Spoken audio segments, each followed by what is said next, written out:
Hello and welcome. In this video, we'll be taking a look at 5 Roblox Roguelike games. And like last time, I got a variety of games, so hopefully you'll be able to find a game that fits perfectly for you. First up on the list is going to be a game called Dungeon Slayer. Dungeon Slayer is a top-down multiplayer roguelike game where you go room to room trying to find the exit to progress to the next floor. In this game, you'll be able to pick a class, and each class has their own set of abilities. As you progress through various different dungeons, you'll be able to fight off against various enemies and bosses. Additionally, as you do so, you'll be able to complete some quests, level up, and earn some cash. This cash can be used for boosting your stats, acquiring items to help you on runs, or get a few cosmetics from quest currency. Additionally, you can get a little pet that will help you out. And if you need a little bit of extra help, you can buy a few starter items from a merchant that usually hangs out near the dungeon door. However, these starting items aren't permanent compared to shop items. The game is really fun and it can get quite chaotic at times.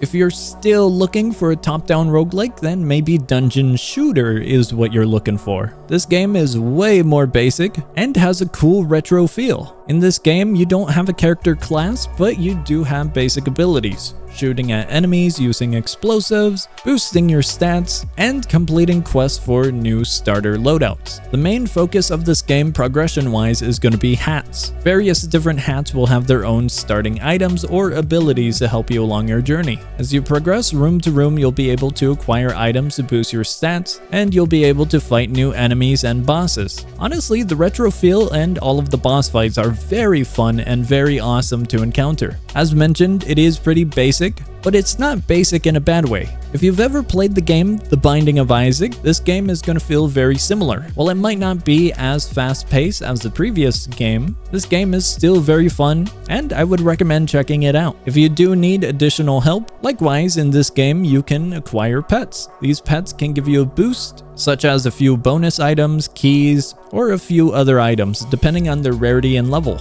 Otherwise, this is another great game I would recommend checking out. If you're still looking for a retro game, but you're feeling something a little bit more on the lines of a shooter, then maybe Pizza Game is gonna be right for you. Pizza Game is a single-player, fast-paced, action-packed roguelike, where you are equipped with dual pistols and you're gonna have to fight your way against hordes of enemies. You'll be able to acquire the souls of the enemies, trade them at merchants, or at the end of a stage for a few benefits, and you'll be able to also find a few weapons along the way. Every once in a while, you'll get into a fight with a boss, and you'll just have to continue onward in this very difficult game. This game is still in development, however, it is very fun and I still would recommend checking it out. Now, if you are still looking for a game to play with friends, then I would actually recommend Sentinel AI Uprising. This is going to be a game where you and your teammates are going to have to defend a main point. Hordes of enemies will try to make their way to this point and you have to defend against it. You'll be able to use various weapons and buildable structures to do so. These weapons and structures can be acquired after leveling up. During a round, you'll be able to pick up 2 different currencies. These currencies are going to be scrap metal and a golden variant. Scrap metal is going to be used to build structures. The golden variant is going to be able to boost some stats. These stats are going to be fire rate, handling, accuracy,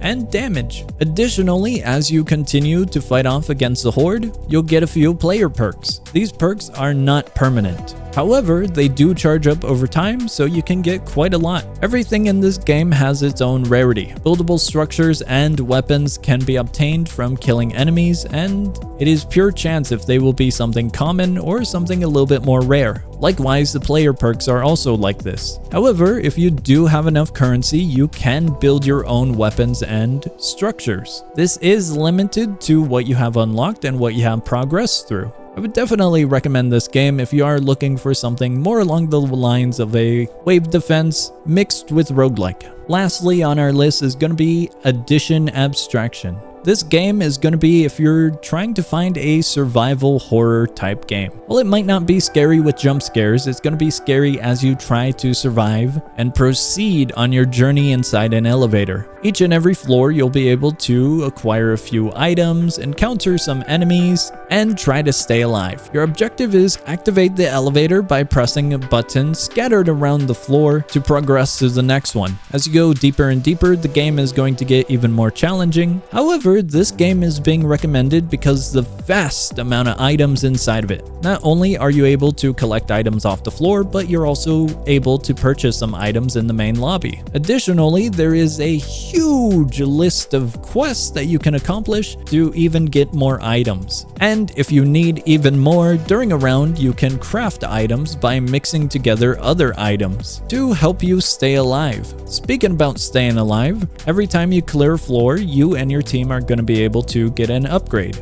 This upgrade is for the elevator and the team, from additional stamina points to a few benefits like highlighting entities. While the game might look pretty simple, it does get pretty challenging. However, the grand aspect of the huge amount of content that's in it is why I recommend it. And that has been 5 Roblox roguelike games. I hope you found a new and fun game to try out and play. However, if you are looking for more games to play, check out the channel as I cover many games on the Roblox platform, and hopefully you'll be able to find one that fits your need. I have covered roguelike games in the past, so if you are looking for more in this specific genre, then I definitely would recommend checking out the previous video. Otherwise, that's gonna be all for this video, and I will see ya.